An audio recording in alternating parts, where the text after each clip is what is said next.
तो दोस्तों बहुत दिनों के बाद लेकिन आज फाइनली हम लोग लेकर आ गए हैं एक बायोग्राफी अपने चैनल ऑल अबाउट ओलंपिया पर। और आप लोग काफ़ी एक्साइटेड थे और मैंने आप लोगों को ऑलरेडी बता दिया था अपनी स्टोरी में कि आंड्रे ड्यू के ऊपर हम लोग ये बायोग्राफी बनाने वाले, काफ़ी ज़्यादा रिक्वेस्टेड थी एक्चुअली ये। तो स्ट्रेट अवे स्टार्ट करते हैं, आज इसके बारे में हम लोग बात करते हैं। तो दोस्तों कैसे हैं आप सब? मेरा नाम है विरल, आप देख रहे हैं all about Olympia YouTube channel. आगे बढ़ते हैं इस वीडियो में और आज पूरी एक लाइफ जर्नी देखते हैं हम लोग आंड्रे ड्यू की। तो आंड्रे दोस्तों एक ऐसे एग्जाम्पल बने हैं बॉडी बिल्डिंग इंडस्ट्री में। अक्सर कहा यह जाता है कि बॉडी बिल्डर्स हमेशा से काफ़ी लीन रहते हैं, एक्टोमॉर्फ या मेसोमॉर्फ कैटेगरी के बीच में ही आपको एक बॉडी बिल्डर मिलेगा। और एक्चुअली मैंने भी ये बात बोली थी कि ऐसा कोई बॉडी बिल्डर शायद ही आपने देखा हो जो कि बचपन में मोटा रहा हो या फैटी रहा हो और बाद में जाकर के बन गया हो एक ग्रेट बॉडी बिल्डर। तो डेफिनेटली ऐसे बॉडी बिल्डर्स बहुत कम है, लेकिन है तो सही, और उन्हीं में से एक नाम आता है यहाँ पर आंड्रे ड्यू का।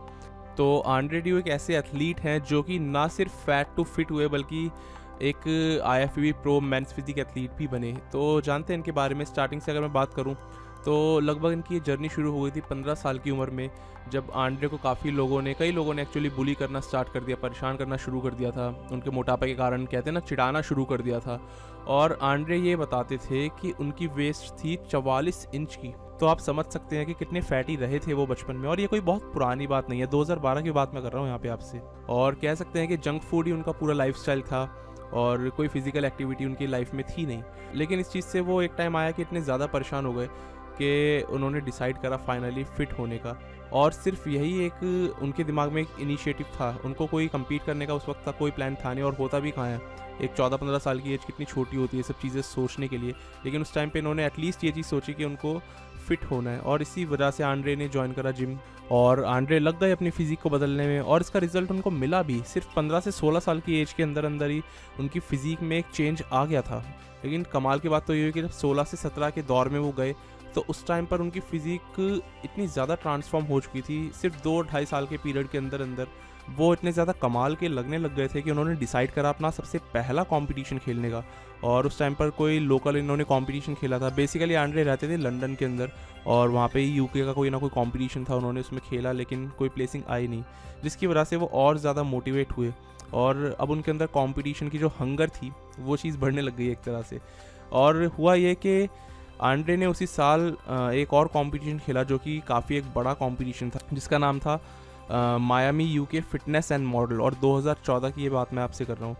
तो उस वक्त आंड्रे ने कम्पीट करा इसमें एज अ मॉडल और ओवरऑल टाइटल जीतने में उसमें कामयाब रहे, सिर्फ 17 साल की एज के अंदर। और सच बात ये थी कि आंड्रे काफ़ी ज़्यादा चेंज हो चुके थे और बहुत तेज़ी से उनकी जो प्रोग्रेस थी वो जारी थी। इस वजह से भी कई लोग इन पर बिलीव नहीं करते थे कि इनकी एज इतनी कम है।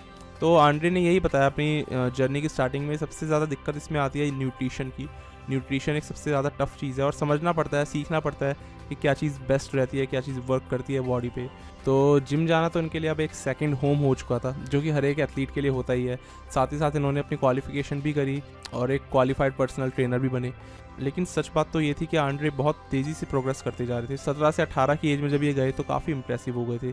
18 से 20 की एज में आंड्रे इतना ज़्यादा चेंज हो चुके थे कि इन्होंने कम्पीट करा एक UK के एक और कंपटीशन में, जो कि फिटकॉन नाम का एक कंपटीशन था, जिसमें कि फर्स्ट प्लेस इन्होंने हासिल करा मेंस फिजिक डिवीजन में। और साथ ही साथ इन्होंने उसी हफ्ते में एक और UK BFF यानी एक फेडरेशन है यूनाइटेड किंगडम की, उसके एक और कंपटीशन में खेला और उसमें भी इन्होंने फर्स्ट प्लेस हासिल करा। तो ये कमाल की बात थी और ये बहुत स्पेशल इनका वीकेंड था। एक वीक में 2 शो और दोनों में फर्स्ट टाइटल इन्होंने हासिल करा। तो 2017 से मैं कहूँगा अब यहाँ से इनकी जो थी जर्नी वो स्टार्ट हुई। और 2017 के पीरियड में आंड्रे ने कम्पीट करा अपने सबसे पहले इंटरनेशनल शो में, जो कि था आर्नोल्ड क्लासिक यूरोप। तो डेफिनेटली ये एक बहुत बहुत बड़ा शो था। और कमाल की बात तो ये थी कि उसका लाइनअप काफ़ी स्ट्रॉन्ग था उस वाले कंपटीशन का, जिसमें कि आंड्रे कम्पीट करने के लिए उतरे एमेच्योर कैटेगरी में। उसमें इन्होंने कम्पीट करा और सेकंड प्लेस हासिल करके दिखाया। तो डेफिनेटली इस वजह से इनको प्रो कार्ड नहीं मिला। तो 2017 की मैं आपसे यहाँ पे बात कर रहा हूँ। उसके बाद बहुत ज़्यादा टाइम वेस्ट इन्होंने करा नहीं और उसी साल इन्होंने सैन मैरिनो एमेच्योर शो में कम्पीट करा। और हमें मालूम है सैन मैरिनो साल के एंड में होता है। तो उस टाइम पर इन्होंने उस शो में कम्पीट करा। ओवरऑल इन्होंने 3rd प्लेस वहाँ पर हासिल करा और जिसकी वजह से इनको प्रो कार्ड मिल गया। तो आंड्रे ने बहुत ही तेज़ी से, बहुत ही कम टाइम में, और मैं कहूँगा कि 21 साल की एज में IFBB का प्रो कार्ड हासिल करके दिखाया, जो कि एक बहुत बड़ी बात है। हालांकि इससे पहले हम लोगों ने देखा कि जेफ सीज जो थे उन्होंने 18 साल की एज में ओलंपिया में भी कम्पीट कर लिया था, लेकिन फिर भी अगर आंड्रे की मैं बात करूं तो 21 साल की एज बहुत कम होती है और इतनी इंप्रेसिव बॉडी अचीव करके दिखाना बहुत बड़ी बात है। इनिशियली अगर आप देखेंगे ना आंड्रे का जो स्ट्रक्चर था, यहाँ पर मैं आप सबसे कमाल की बात मैं करना चाहूँगा, आप इनको देखिए 15-16 साल की एज में जब ये थे, जब इन्होंने एक ट्रांसफॉर्मेशन करा था, लेकिन इनकी फिजिक को अगर आप देखोगे कोई भी नहीं कह सकता कि यार ये लड़का जो है एक मेंस फिजिक एथलीट बन सकता है उस टाइम पर देख करके, क्योंकि इनकी जेनेटिक्स वैसे लग नहीं रहे थे, सही बता रहा हूँ।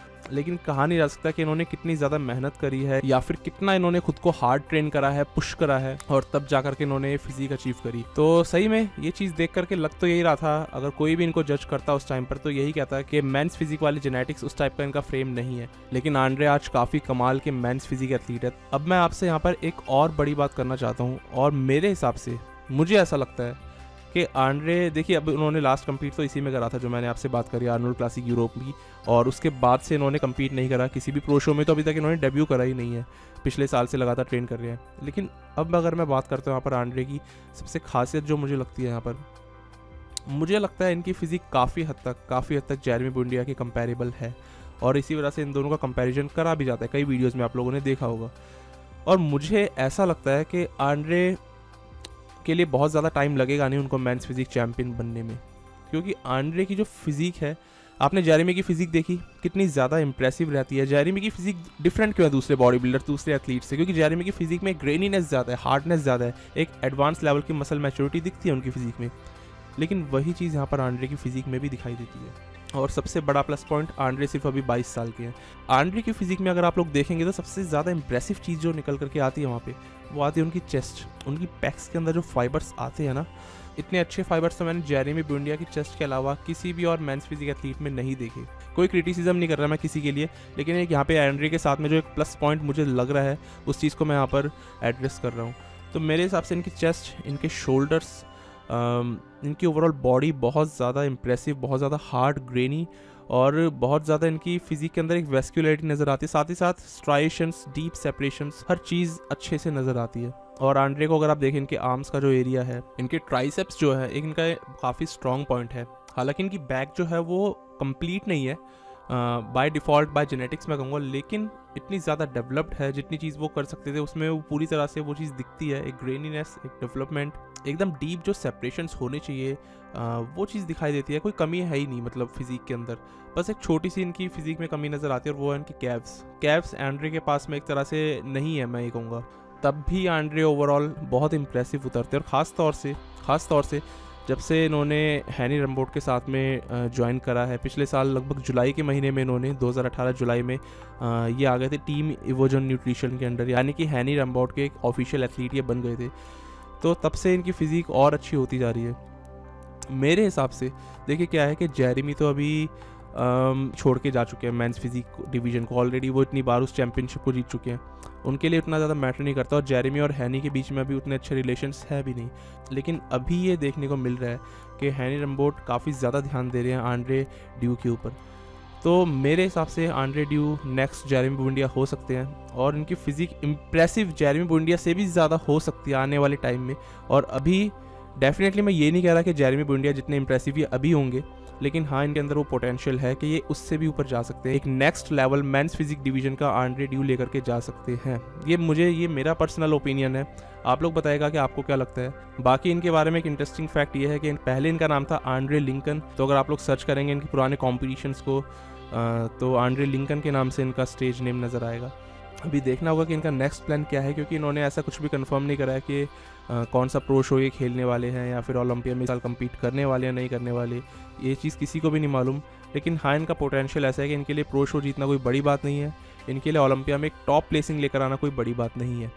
तो ये मेरा मानना है इस चीज़ में, आप लोग बताएगा कि आपको क्या लगता है। फिलहाल तो आंड्रे एक सोशल मीडिया इन्फ्लुएंसर भी है, हम सब लोग जानते हैं, इनिशियली इनकी स्टार्टिंग इस चीज़ से रही थी, और अच्छे खासे इनके फॉलोअर्स हैं अपने इंस्टाग्राम पे, और इस वजह से क्या होता है ना कि शूट्स वगैरह करते रहते हैं, तो ये भी ये कहते हैं कि इनको साल भर काफ़ी अच्छी कंडीशनिंग में रहना पड़ता है, तो ज़्यादा ये ऑफ सीज़न में जाते हैं नहीं, और यही कारण है कि आंड्रे को आप ज़्यादातर देखेंगे एक रिप्ड कंडीशनिंग में दिखाई देंगे, काफ़ी ज़्यादा रिप्ड लगते हैं यार ये।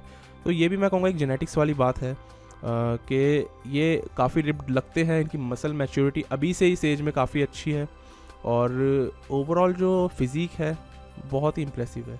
हैनी रैम्बॉट फ़िलहाल इनकी फ़िज़ीक के ऊपर काम कर रहे हैं, तो देखना होगा कि किस तरह से प्लान्स वगैरह वो बनाते हैं।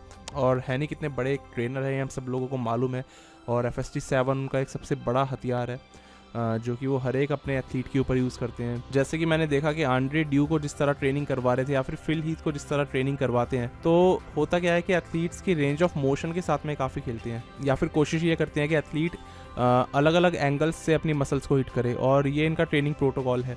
तो देखना होगा कि किस तरह से आंड्रे ड्यू के ऊपर ये इस चीज़ को अप्लाई करवा रहे हैं और कब वो उनको स्टेज पर उतारेंगे खेलने के लिए। मेरे हिसाब से आंड्रे ड्यू एक काफ़ी बड़े एथलीट होने वाले आने वाले टाइम में। बाकी आप लोग मुझे नीचे बताइएगा आपको क्या लगता है कि क्या ये मेंस फिजिक डिवीज़न को एक नेक्स्ट लेवल पर लेकर के जा सकते हैं और बन सकते हैं आने वाले नए मेंस फिजिक चैंप। लिखिएगा दोस्तों नीचे कमेंट्स में ज़रूर। अगली बार मिलते हैं एक नए वीडियो में एक नए टॉपिक के साथ में, तब तक के लिए स्टे ट्यून्ड, गुड बाय, शुक्रिया।